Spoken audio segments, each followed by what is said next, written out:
Hola, sí, ahora, gracias. Buenos días a todos. Bienvenidos a los que nos visitan. Tenemos un buen grupo de personas hoy que nos visitan. He tenido oportunidad de saludar a Melita, a Carmen, familia de Rosa que nos visitan. Pues muy bien, muy bienvenidas de nuevo. Y algunas otras personas que nos visitan en este día. Así que nada, disfrutad, pasarlo muy bien. Y vamos a entrar en temática. Voy a apretar esto un poquito, que es que lo tengo un poquito bajo. Muy bien. Bueno, en la última ocasión que tuve oportunidad de compartir la palabra, de predicar desde esta plataforma, estuvimos hablando acerca de, recordáis, de María de Betania y de cómo recibiendo a Jesús en su casa, ungió sus pies, ¿recordáis? Y con un perfume de nardos que ella tenía guardado, que lo había guardado, lo había atesorado y lo tenía destinado para esta ocasión especial. Pues mira, en Juan capítulo 7, versículos 36 al 50, no vamos a ir ahí, pero se nos narra una escena similar que ocurrió en casa de un tal Simón el fariseo. Donde una mujer pecadora, probablemente, o eso dice la Escritura, probablemente era prostituta, probablemente, hizo algo muy parecido a lo que también hizo María de Betania. Entonces, tenía un perfume que derramó sobre los pies del Señor Jesús y los secó con sus cabellos y estuvo besándolos todo el tiempo. Y esto provocó entre algunos de los invitados y entre el propio Simón el fariseo un escándalo. Y no tanto porque esta mujer tocara al maestro, no tanto por eso, que también, dice, si este fuese profeta, ¿recordáis ese texto? Sabría quién es la mujer que está tocándole. Si supiese quién es, él no sería profeta, ¿no? O algo así por el estilo. ¿Qué clase de profeta este que no sabe qué clase de mujer le está tocando? Pero sobre todo lo que produjo un escándalo fue que Jesús se atribuyese la autoridad de perdonar pecados. Y cuando terminamos de leer ese texto, dice los fariseos, los que estaban a la mesa, ¿quién es este hombre que se toma la licencia o que se atreve o que tiene el atrevimiento de perdonar pecados? Y es que efectivamente Jesús, el Señor, tenía autoridad para ello. Y tiene autoridad para ello. Y también para agregar o reinterpretar la ley de manera que solamente Él podía hacerlo. Recordáis, por ejemplo, sabéis que está escrito, sabéis que fue dicho tal cosa, pero yo os digo, una reinterpretación de la ley. Entonces, en esta mañana me gustaría que pudiéramos centrarnos en esta idea, porque me gustaría hablaros acerca justamente de un nuevo mandamiento. De hecho, el título de la prédica es Un nuevo mandamiento. Y vamos a estar hablando justamente acerca de eso, de ese nuevo mandamiento que el Señor nos da. Entonces, ayúdame a orar en esta mañana. Padre, en el nombre de Jesús, venimos delante de tu presencia. Estamos impactados por tu presencia, por el tiempo de adoración que hemos tenido. Gracias, Señor, por poder conocerte. Ahora en este tiempo te pedimos que nos hables tú a nosotros, que abras las Escrituras y hables a nuestra conciencia acerca de aquello que tú demandas de nosotros. En el nombre de Jesús. Amén, amén. Me ha encantado lo que ha compartido Lilo, ya no solo por el testimonio, sino porque ha sido el prólogo perfecto para lo que quiero compartir hoy. Normalmente cuando preparamos una prédica, salvo que sea algo que ya más o menos tenemos bosquejado y preparado, sobre todo cuando es un tema libre, en ocasiones podemos tener varias ideas o podemos tener varios sentires de qué es lo que Dios quiere hablarnos. Pero tenemos siempre el desafío los que predicamos de buscar cuál es la palabra que realmente Dios quiere hablarnos. Y eso es bueno porque te permite estar durante la semana orando y buscando de parte de Dios. Y me habló tan claro el Señor esta semana que le dije, Señor, ¿de verdad quieres hablar de esto? ¿No es un tema muy trillado ya? Y me dijo, no quiero que hables de esto. Y es justamente de este nuevo mandamiento y del amor que debe imperar entre nosotros. Y os voy a pedir que me perdonéis, estoy un poquito quebrantado esta mañana. Así que bueno, espero que la sensiblería de mi persona en esta mañana no perturbe lo que quiero compartir. Vamos juntos a Juan capítulo 13, versículo 34. No sé si lo vamos a poder proyectar. Ahí lo tenemos. Este mandamiento nuevo os doy. Es el Señor Jesús que nos está hablando a nosotros. Este nuevo mandamiento. Ya sabes que a mí me gusta incomodarte siempre que predico para que digas cosas, ¿no? Que dice que nos da un nuevo. No es una sugerencia, no es, mira, ¿sabes? Me parecería bien, me gustaría que consideréis la posibilidad. No, es un mandamiento. Nos lo está mandando. Es una orden del Señor para nuestras vidas. Este mandamiento nuevo os doy, que os améis los unos a los otros. Así como yo os he amado, también vosotros debéis amaros unos a otros. Lo voy a leer de nuevo, aunque lo vamos a leer luego más adelante. Este mandamiento nuevo os doy, que os améis los unos a los otros, así como yo os he amado, también vosotros debéis amaros unos a otros. Sin lugar a dudas, si quisiéramos pensar en una palabra que pueda definir de algún modo ¿qué es la iglesia? ¿Qué es la iglesia? Si pensásemos en una palabra, si preguntásemos, defíneme la iglesia en una sola palabra, probablemente ninguna palabra sería más adecuada y se ajustaría mejor que amor. La iglesia es amor. A la vez, si preguntásemos a la iglesia qué es exactamente el amor, ¿qué es el amor?, recibiríamos un sinnúmero de respuestas, seguramente un montón de definiciones diferentes. Si yo ahora mismo pasase el micrófono, cada uno de vosotros haríais una aportación y probablemente tendríais razón en una manera u otra, pero de alguna manera seguramente ninguna de ellas nos acabaría de satisfacer completamente. Seguramente no describiría de forma completa qué es el amor. De hecho, ni siquiera encontramos en la Biblia una definición concreta de qué es el amor. Más bien lo que sí encontramos es descripciones de más bien de cómo es y cómo no es, pero no de lo que es. No sé si me explico. No hay una definición concreta, pero sí nos dice cómo es, en qué consiste y cómo no es. Por ejemplo, en 1 Corintios 13, 4 al 8, lo tenéis por ahí, no lo vamos a proyectar. Dice así, es un texto muy conocido por todos: el amor es paciente. No nos dice exactamente qué es el amor, pero nos dice cómo es. El amor es paciente. No dice que el amor sea paciencia, la paciencia es una cosa, el amor es otra. Pero nos dice que el amor es paciente. Nos dice que es bondadoso. Nos dice que el amor no es envidioso, ni jactancioso, ni orgulloso. No se comporta con rudeza, no es egoísta, no se enoja fácilmente. No guarda rencor. El amor no se deleita en la maldad, sino que se regocija con la verdad. Todo lo disculpa, todo lo cree, todo lo espera, todo lo soporta. El amor jamás se extingue. O como dice la Reina Valera, el amor jamás dejará de ser o nunca deja de ser.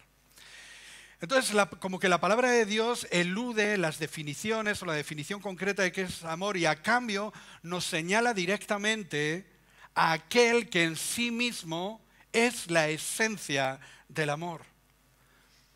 Lo encontramos en un texto muy conocido y es ahí donde nos vamos a estar enfocando principalmente esta mañana. Se encuentra en 1 Juan, capítulo 4, versículos 7 al 12, luego saltaremos al 16 y luego del 20 al 21, ¿vale? 1 Juan 4, 7 al 12, 16 y 20 al 21. Y eso sí, lo tenemos ahí, no sé si lo veis muy bien, el foco ese ahí lo difumina un poco, pero dice así, fijaos bien: queridos hermanos, amémonos los unos a los otros, porque el amor viene de Dios. Primera idea, el amor viene de Dios. Y todo el que ama ha nacido de Él y lo conoce. El que no ama no conoce a Dios, porque Dios es amor. Así manifestó Dios su amor entre nosotros, en que envió a su Hijo unigénito al mundo para que vivamos por medio de Él. En esto consiste el amor, no en que nosotros hayamos amado a Dios, sino que Él nos amó y envió a su Hijo para que fuera ofrecido como sacrificio por el perdón de nuestros pecados. Queridos hermanos, ya que Dios nos ha amado así, también nosotros debemos amarnos los unos a los otros. Nadie ha visto jamás a Dios, pero si nos amamos los unos a los otros, Dios permanece en nosotros y entre nosotros su amor se ha manifestado plenamente. Y nosotros hemos llegado a saber y creer que Dios nos ama. Y vuelve a decir, Dios es amor. El que permanece en amor permanece en Dios y Dios en él. Si alguien afirma, yo amo a Dios, pero odia a su hermano, es mentiroso.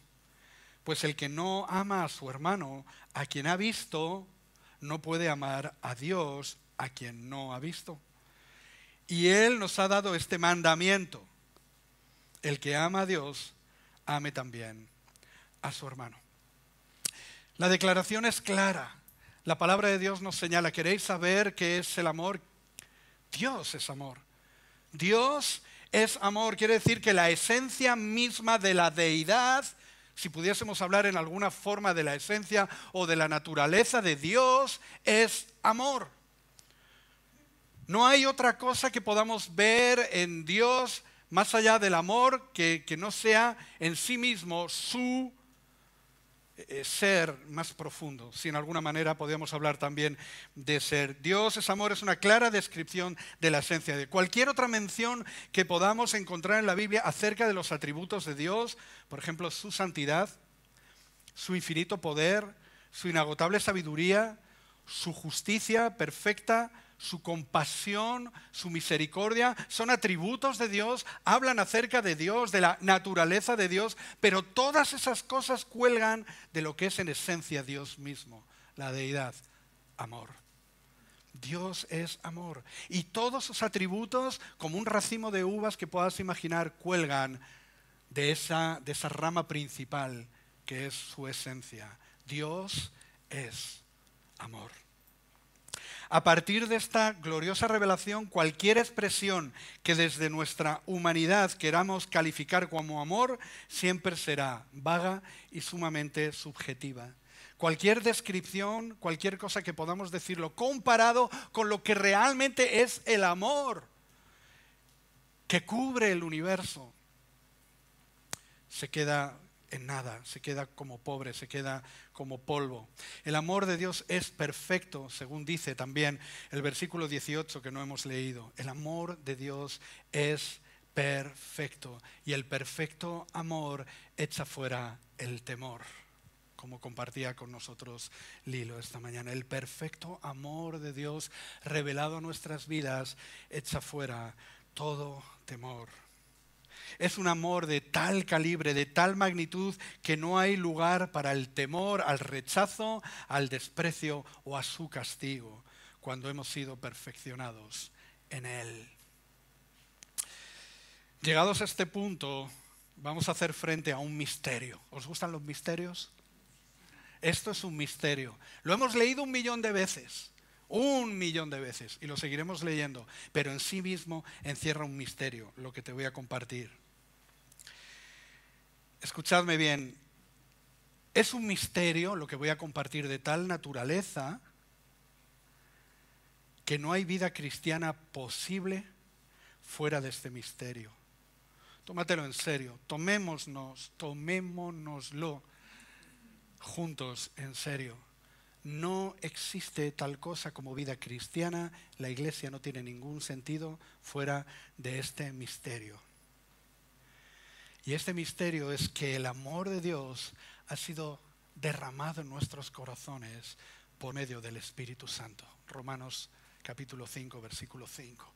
El amor de Dios, la esencia misma de quién es Dios, ha sido derramado en nuestros corazones por el Espíritu Santo.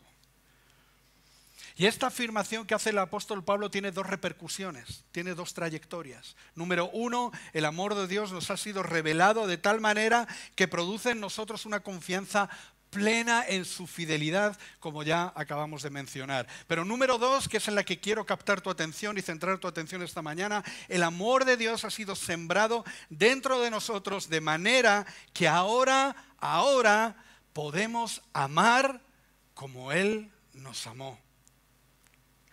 Y si esto no es verdad, la Biblia no es verdad.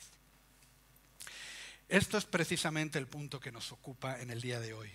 Como leímos al principio, Jesús nos dice taxativamente, sin opción al regateo: este mandamiento nuevo os doy, que os améis los unos a los otros, así como yo os he amado, también vosotros debéis amaros. Entonces, abre bien los oídos, iglesia, en esta mañana. Abre bien, el que tenga oídos para oír, que oiga. Jesús no te está pidiendo algo que no puedas hacer. Él nos ha capacitado por medio de su propio amor. Y este es el gran misterio. Dios nos ha capacitado para amarnos los unos a los otros con un amor que no es de este mundo. Un amor que es sobrenatural, que no tiene nada que ver con las pasiones y las emociones que son efímeras y que son llevadas por el viento en el mundo. Cuando el mundo describe lo que es amor, es una blasfemia delante de Dios. El amor que entiende el mundo como amor no tiene nada que ver con el amor de Dios que ha sido derramado en nuestros corazones. Porque de entrada enfatizo y digo nuevamente que el amor es la esencia misma de la deidad. Piénsalo, el amor es la esencia misma de lo que Dios es. Tertuliano, un escritor del siglo II, dijo lo siguiente. Y lo dijo porque captó lo que los gentiles decían acerca de la iglesia del primer siglo. Fíjate cuál era el testimonio de los gentiles, es decir, de los que no conocen a Cristo, ¿vale? De los paganos, ¿vale? Pongámoslo en relieve, que era la opinión que ellos tenían de la iglesia del siglo II.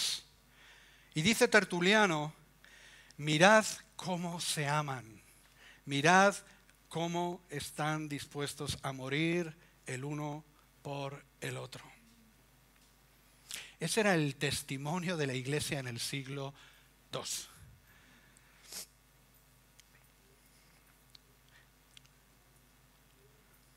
Si como Tertuliano pudo comprobar junto con los paganos de su tiempo, y como vemos también en el capítulo 2 y 4 del libro de los Hechos de los Apóstoles, te lo dejo ahí para que lo busques, capítulo 2 y 4 del libro de los Hechos, los cristianos del primer tiempo eran capaces de amarse de tal manera. Deberíamos preguntarnos en nuestros días qué es lo que está impidiendo a la iglesia en nuestros días vivir de esa manera.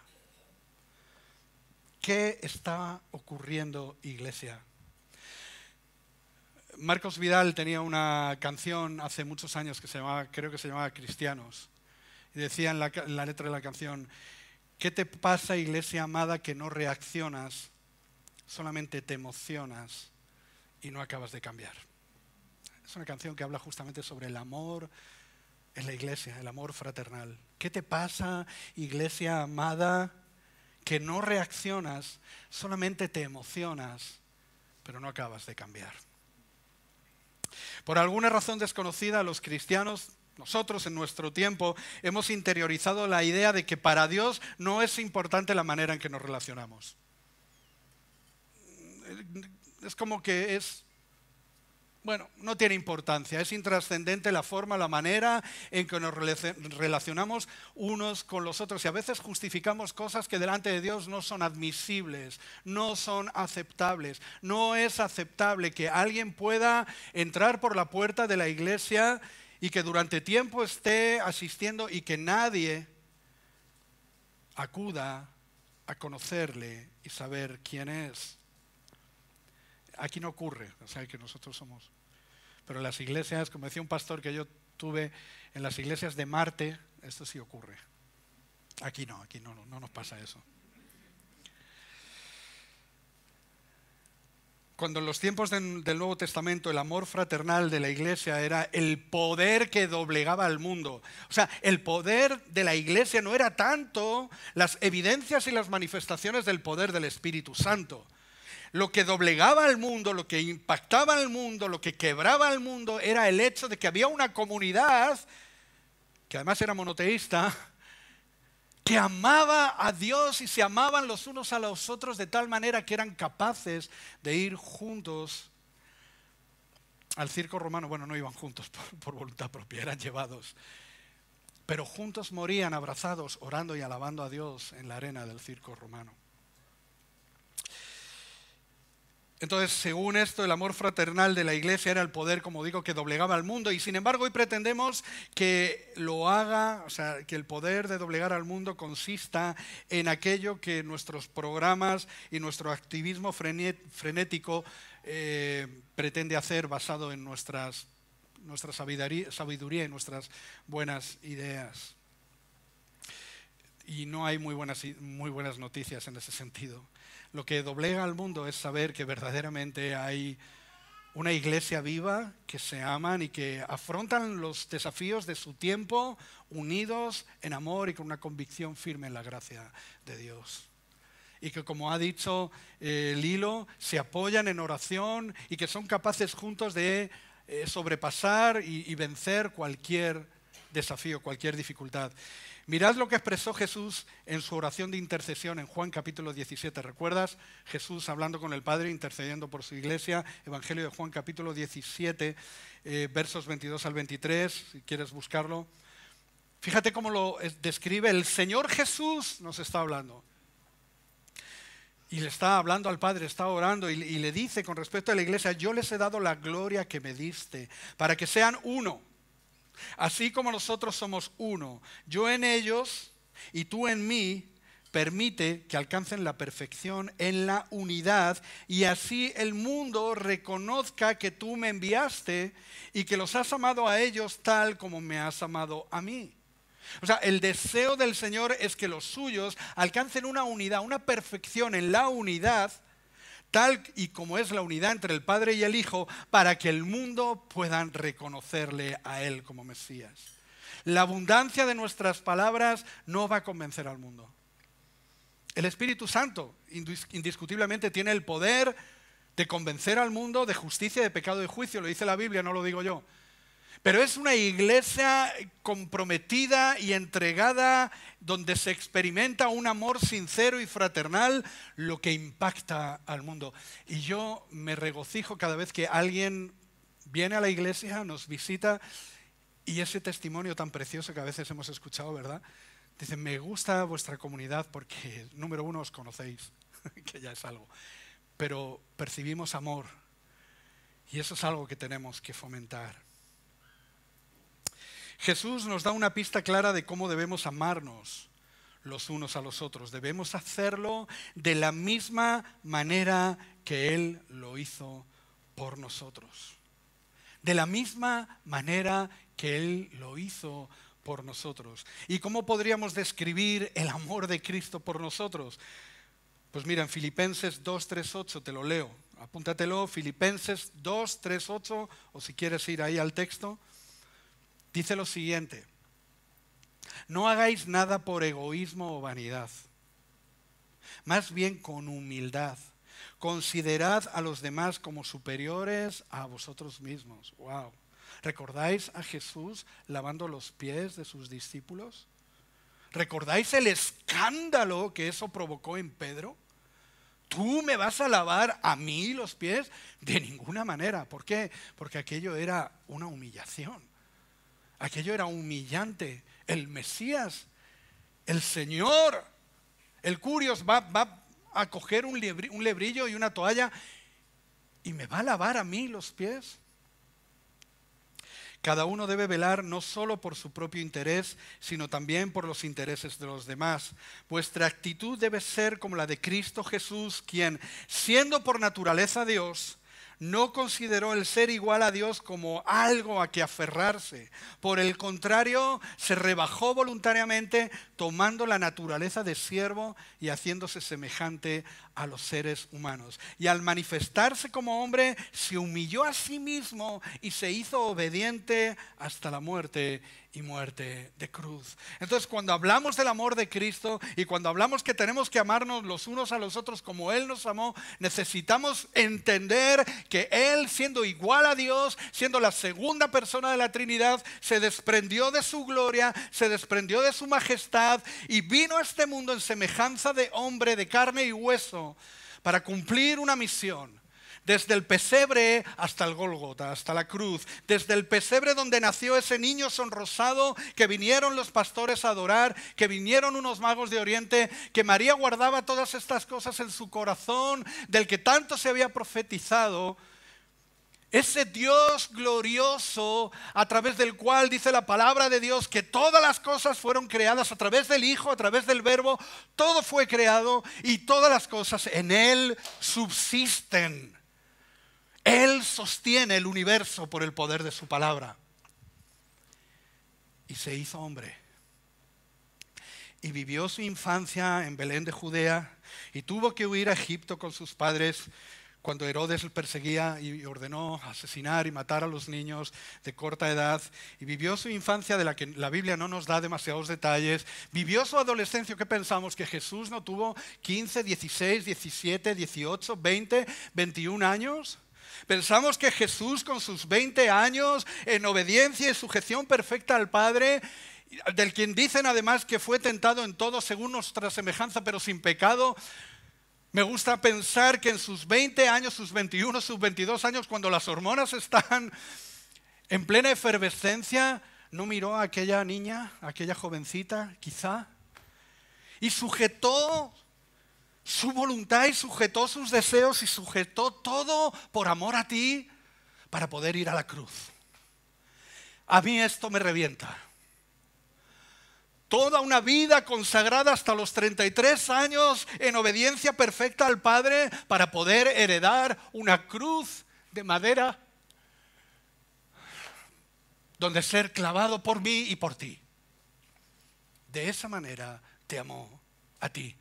No solo quiero que mires a la cruz, no solo quiero que mires sus manos traspasadas, su costado traspasado, sus pies traspasados, la cruz chorreando sangre. No quiero que mires solamente eso, quiero que mires el sacrificio del Verbo hecho carne desde el pesebre a lo largo de sus 33 años de vida en obediencia sujeta y perfecta al Padre para que tú puedas ser salvo hoy.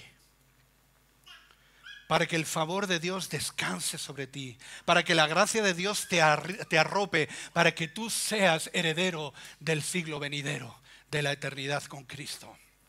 Y para que tú hoy puedas tener una vida firme y segura, como compartía Lilo, que en medio de las circunstancias, en medio de las dificultades, sé que Dios me ama, sé que Jesús me ha amado de esa manera. Y de esa misma manera yo soy capaz y debo ser capaz y debo obligarme a mí mismo y debo insistir en oración cada día delante del Padre de que sea capaz de desprenderme de la arrogancia, de todo aquello. Ahora veremos algunas cosas de las que necesitamos desprendernos para que me pueda despojar de mí mismo para amarte a ti.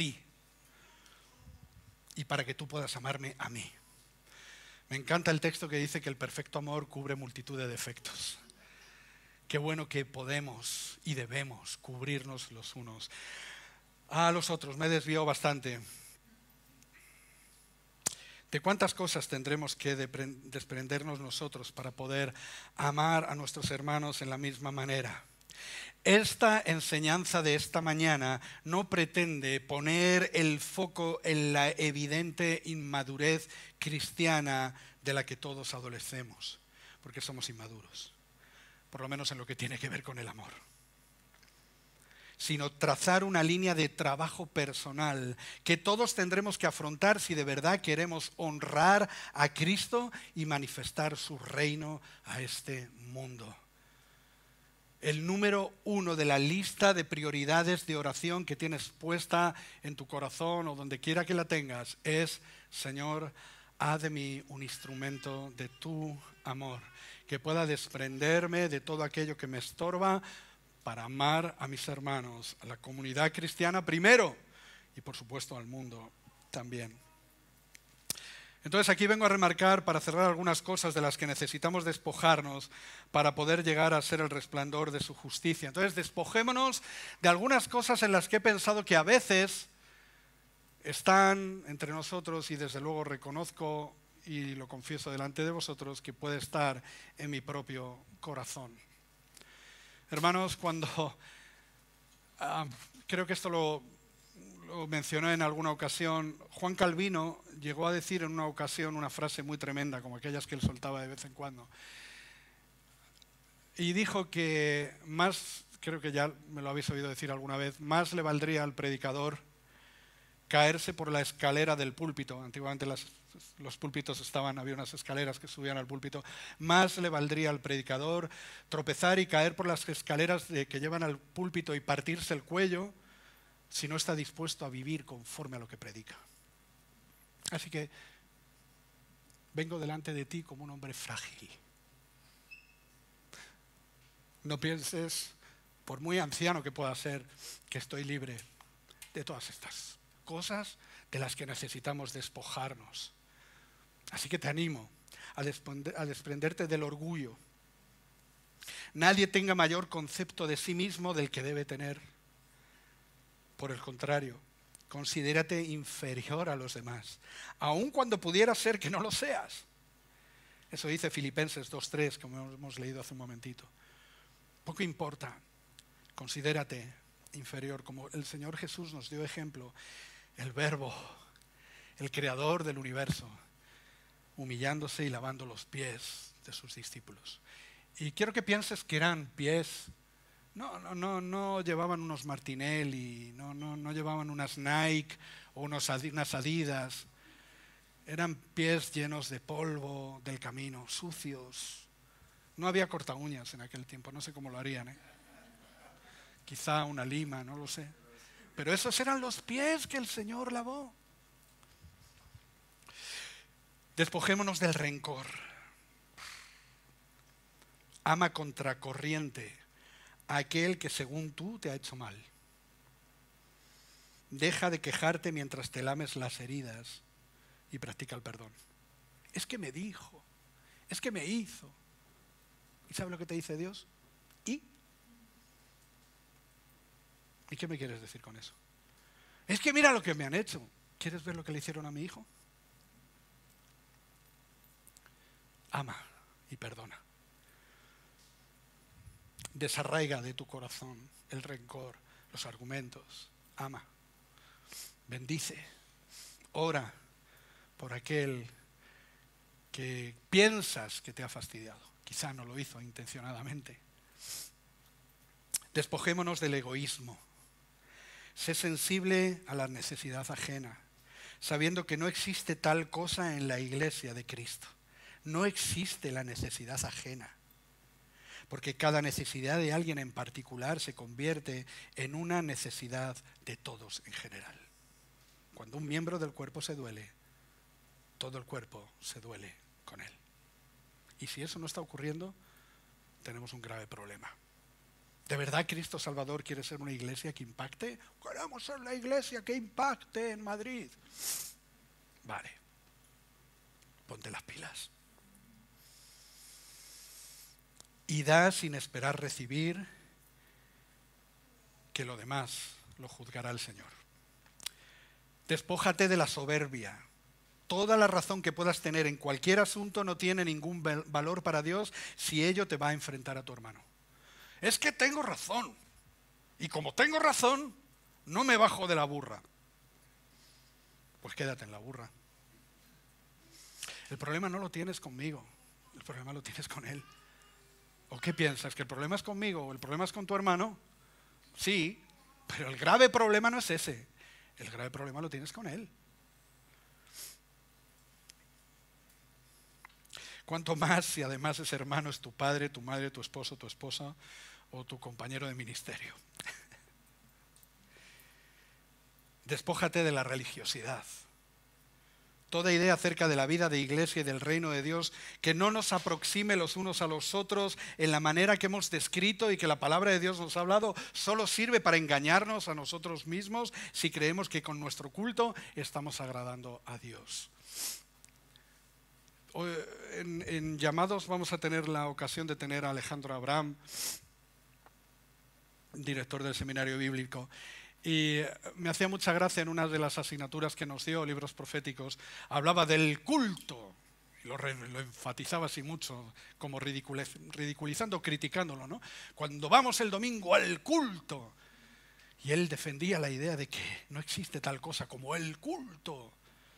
Existe la iglesia y una relación de amor que perdura durante los 7 días de la semana, 24/7. Un compromiso los unos con los otros. No estamos físicamente juntos el lunes, pues no, o el martes, salvo que tengamos algo. Pero eso no significa que no estemos unidos en un solo corazón. Vamos a ponernos en pie, vamos a pedir que salga la banda para concluir.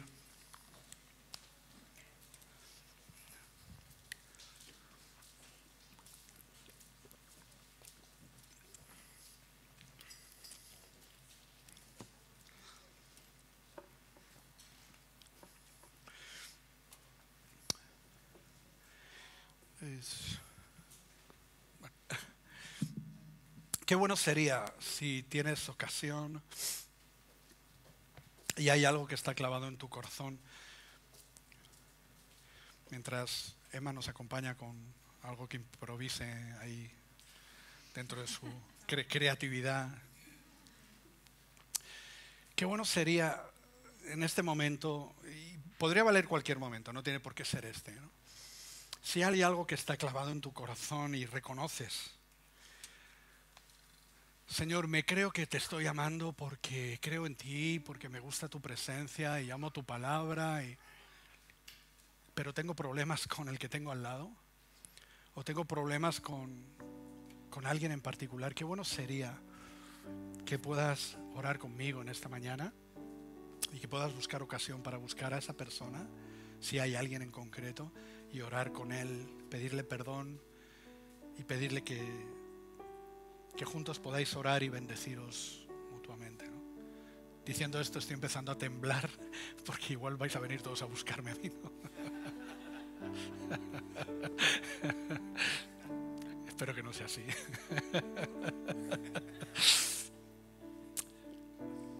Qué bueno es, Señor, la iglesia es la esposa del Cordero.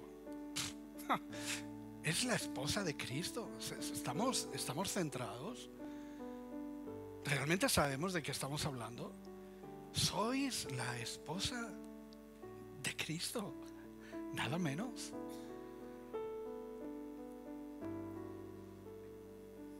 Y nos ha vestido de lino limpio y resplandeciente, porque el lino limpio son las acciones justas de los santos. Y hemos sido llamados a practicar la justicia. Y hay muchas formas de entender la justicia social, esto, lo demás allá. Pero no hay mayor justicia para Dios que seamos capaces de amarnos los unos a los otros como Él nos ha amado. Entonces levanta las manos delante de Él, vamos a orar juntos como iglesia para que Él nos ayude a dejar todo obstáculo a un lado, toda idea preconcebida, todo orgullo, toda soberbia, cualquier cosa que está separándome de alguien en particular por la razón que sea. Señor, ten piedad de nosotros y perdónanos y límpianos y lávanos, porque no hay misión más importante para la iglesia que amarnos los unos a los otros como tú nos amaste, y de esa manera ser una expresión de tu amor para el mundo, para que el mundo pueda decir, como testificó Tertuliano, que mirad cómo se aman.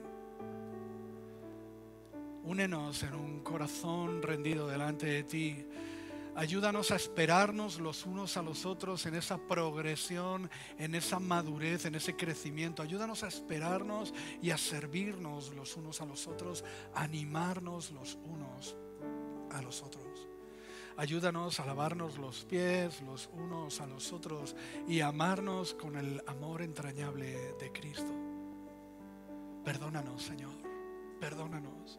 Si lo estamos haciendo mal, perdónanos.